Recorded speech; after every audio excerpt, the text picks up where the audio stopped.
Gods, welcome! I am the Overlord, and I'm here to find out what's to roguelike about Overdungeon. This is a show where we go ahead and check out various roguelike releases, usually on Steam, and see whether or not they're up to snuff with some of the greats, like Rogue Legacy, or Slay the Spire, or Enter the Gungeon, or various others, Risk of Rain, Nuclear Throne. There's a lot of good stuff. So we have here sort of a Clash of Clans like, not Clash of Clans, Clash Royale like game that's a roguelike. You're trying to go through a dungeon and get some golden eggs, so our vampire Lilith here can turn back into a human, I guess? The developing house Pockets Pair Inc. is not native English speakers from what I've seen. They've touched some stuff up a little bit. They've gotten rid of some very, very obvious misspellings, but I wouldn't be surprised if some of the grammar is still a little broken or there's some misspelled words here and there. As you can see, this is the only character. It is in early access right now. You can see the version number down here in the corner. So if you're wondering when this was made or like what build this video was filmed during, this is the one. And of course, you can boop her on the nose. She doesn't like that too much, but it's a good luck boop. So there's lots of dungeons. We'll play the Deep Forest dungeon, because that's the only one available to us. Hey, what do you know? So what does this do? Well, this is the map. You will go through 10 floors. The 9th floor is always a campfire. Much like a game like Slay the Spire. As you can see here, we have your normal battles, your elites. Beating these will add a card to your deck. Beating an elite will also get you a relic. We have one right now, which is the Blood Potion. Heal 5% HP at the end of each combat. And right now we start with an encounter. We kind of choose our path and they sort of branch out. I would really like to see what the paths are when you hover over the one that you're going to take. But it does tell you what the encounter is going to be and sort of a little hint. To see the goblin, they cast fireballs, so you want to block their attacks with an alpaca or another taunt creature. There's a few hints here. This is kind of new to me. It's nice because it took me a while to figure out how the game actually works on my own. But we'll jump right into it and you'll see. So these are the enemies. They are towers. Right now, this first turn, everything is paused.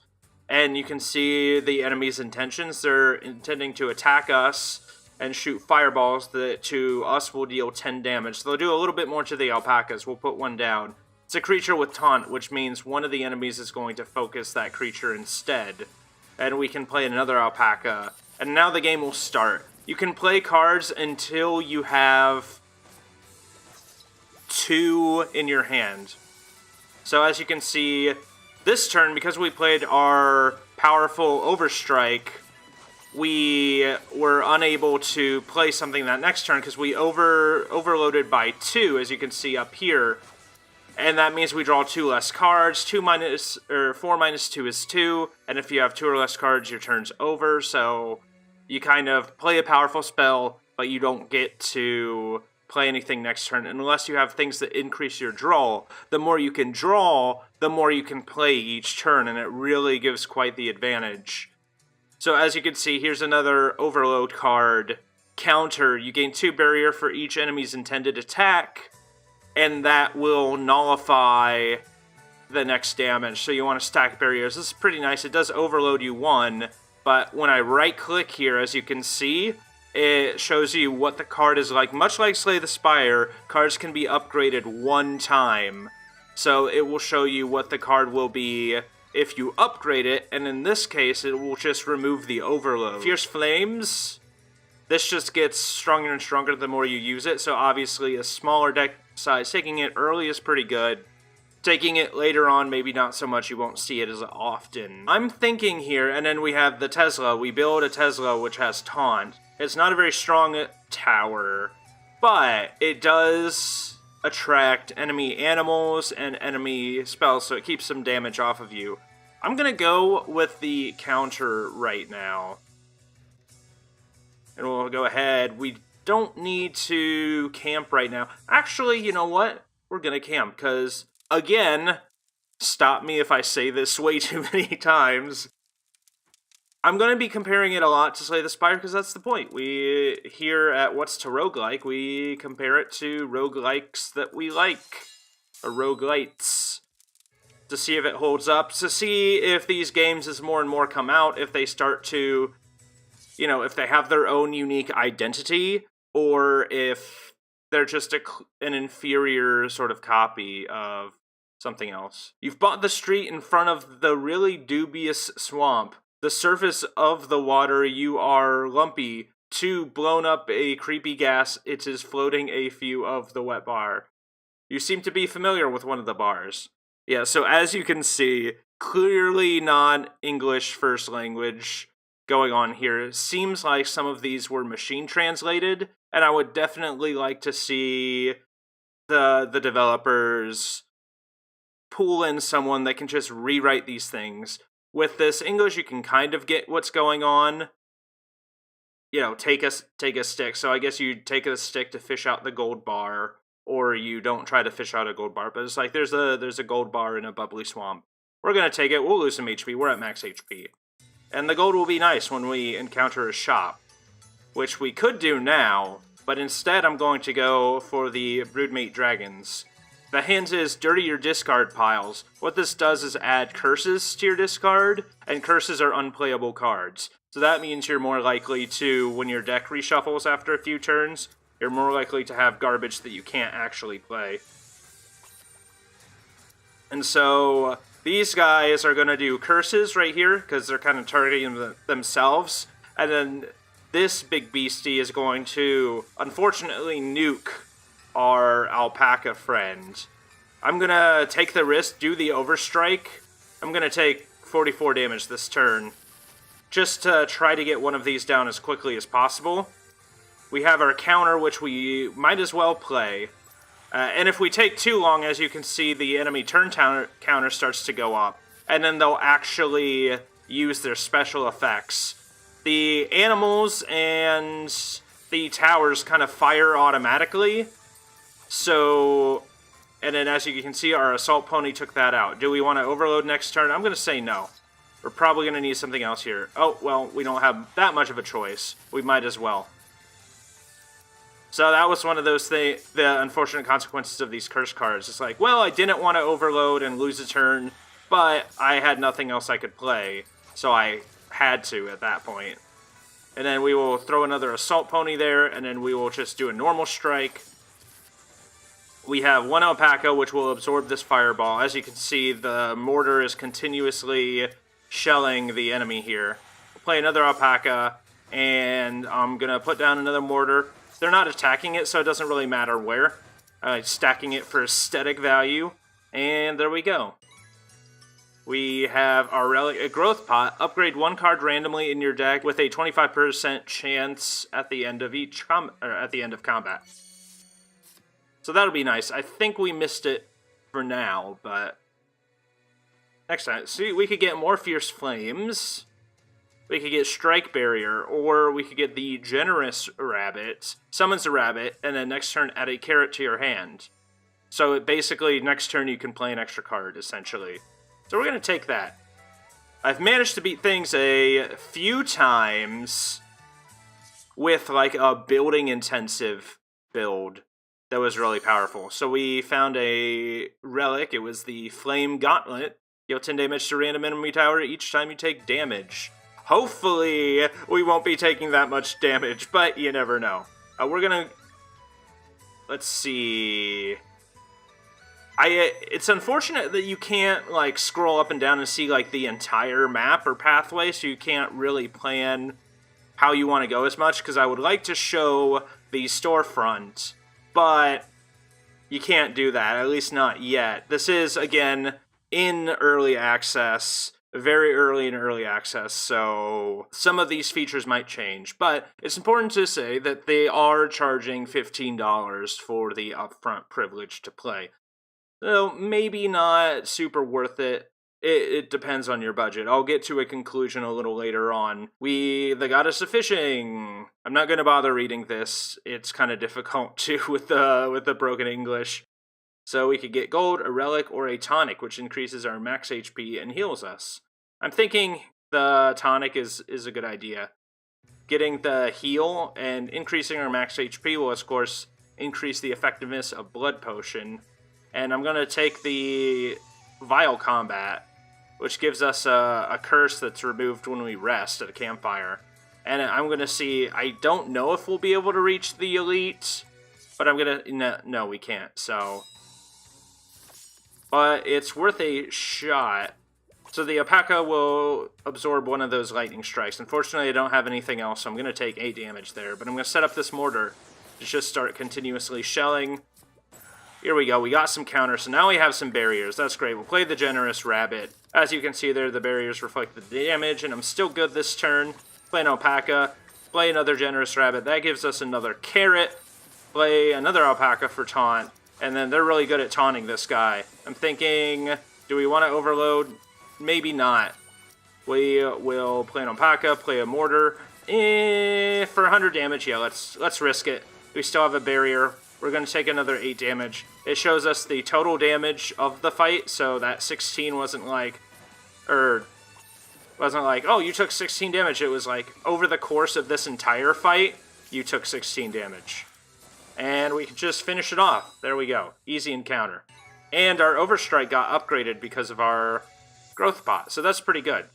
I'm pretty sure, and we can check out our cards here, check out the map here. The in-game settings doesn't quite work yet. I would love to see what's there. So far, not a whole lot, but that reduces the overload and increases the damage from our Overstrike, so that's not too shabby.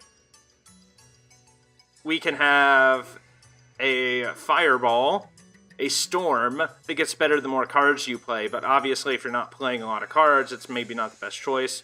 Or Spark deals 15 damage to a random enemy tower 3 times, so that's 45 damage. I'm thinking the Fireball might be AoE, and if that's the case, that could be really good, because the enemies tend to be grouped together. Or if they summon a lot of units, it could leave you pretty vulnerable. So you want to have a big AoE to get rid of all the little units. So this kobold, we could help him out. Basically, he's like, oh, I was cursed, and I'm a kobold.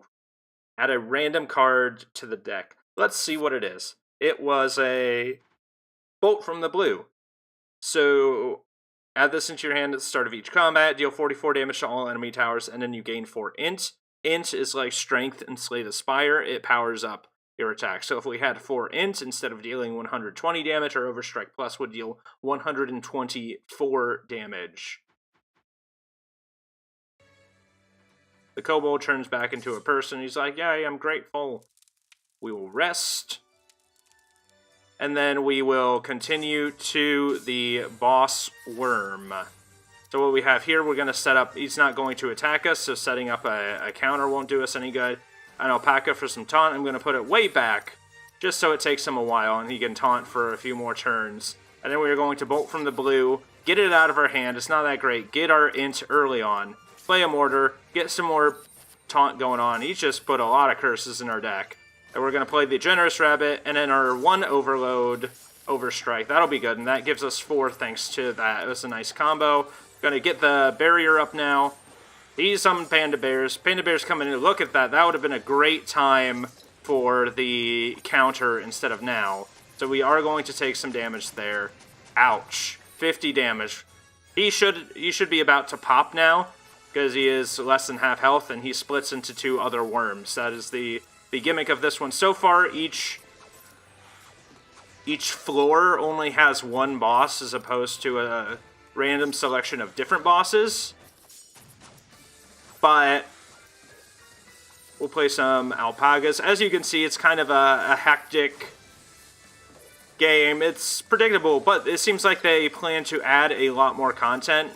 So we will see sort of just how it works over time. And I might do some update videos for this, but as you can see the gameplay, you play animals, you block with stuff, you play cards, and just like a roguelite, like, ooh, look at this. This must be a super legendary card. I like this new border. This is new to me. I've seen this border before. It's like the rares or whatever. This must be a legendary thing then. Sexy Beam!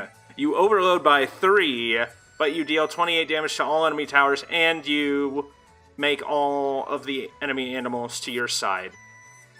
Because you're a sexy vampire, succubus, demon person.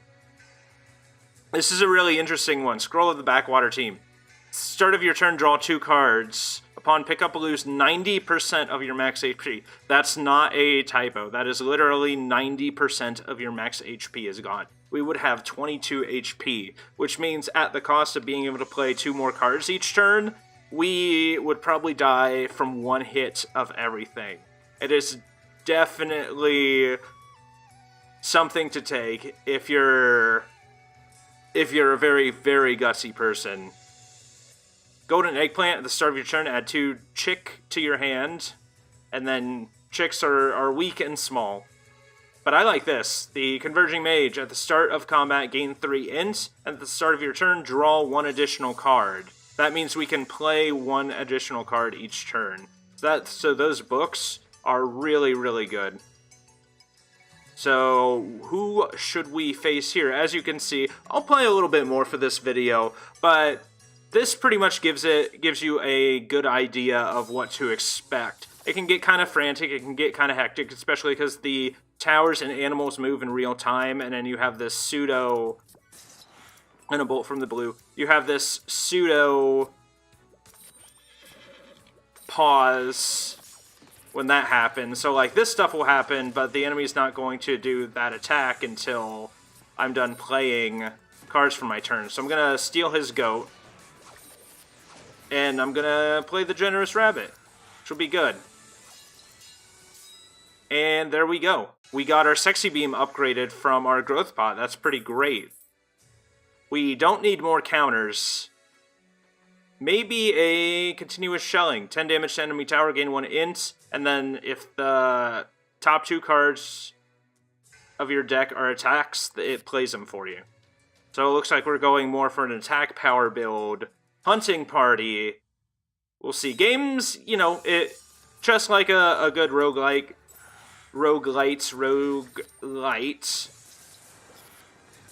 Games will usually last about an hour, depending on like how much you overthink stuff. But you can't spend too much time thinking, or else like the animal summons and stuff will get away from you. And the enemy turn counter will, you know, they won't let you take your turn forever. You will have to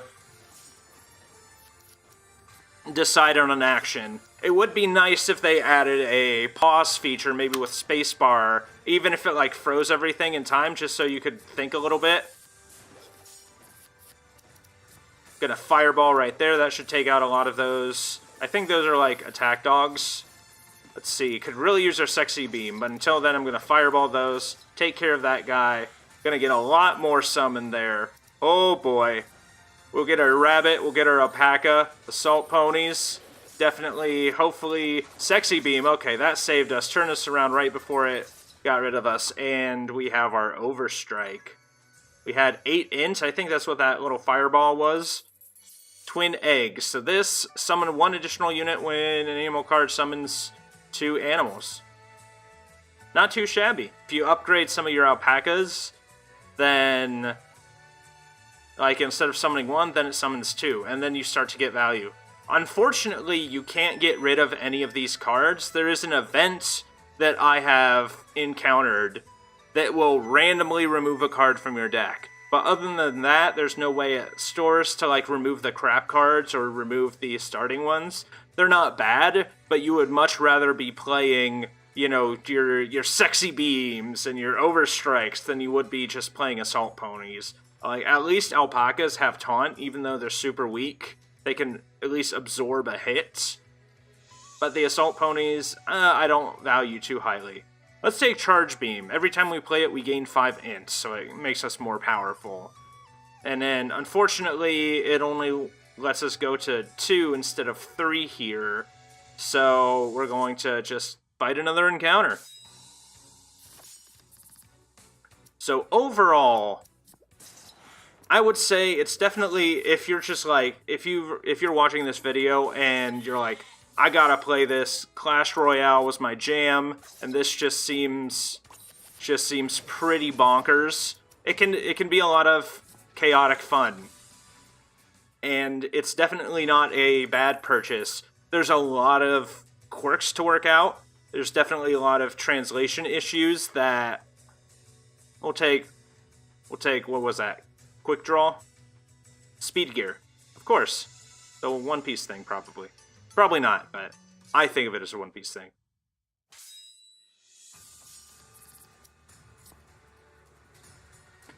But as I was saying, it's one of those things where you're gonna have some fun. It needs a lot more polish, and the thing with early access is there's never a, the risk of it is there's never a guarantee that, the devs will really finish stuff how you would like them to, or how they promise. Like, we have all of these dungeons here at the start of everything, and the unfortunate truth is, like, if they decide to say, like, oh, this one dungeon's complete, and that's it, like, we ran out of money or we can't develop the game, then, like, that's it. That is your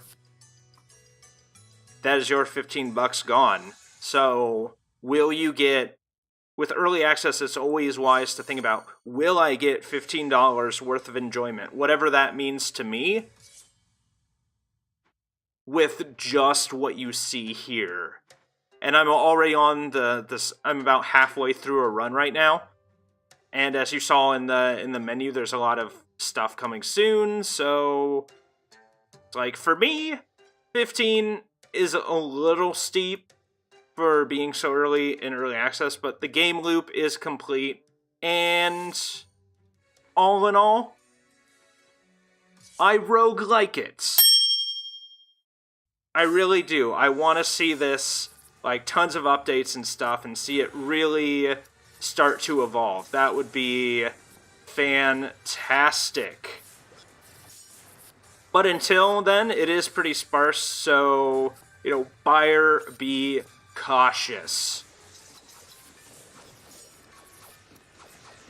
And with that being said, I'm going to wrap up the video here, just kind of let it play out a little bit. Be sure to like and subscribe to the Overlord Empire if you have not already. And please share with your friends. Get the word out about the growing Overlord Empire. And be sure to stay tuned if you do enjoy roguelikes. I have a Patreon, patreon.com/the Overlord Empire. I have a few big, like, 3-4 hour streams that I've done recently on twitch.tv/the Overlord Empire. You can catch all of those VODs. They won't only keep my stuff up for 14 days, but I do save them for patrons on my Patreon so that you can watch whenever your heart desires. But whatever you do, be sure that you do it for the glory of demonkind.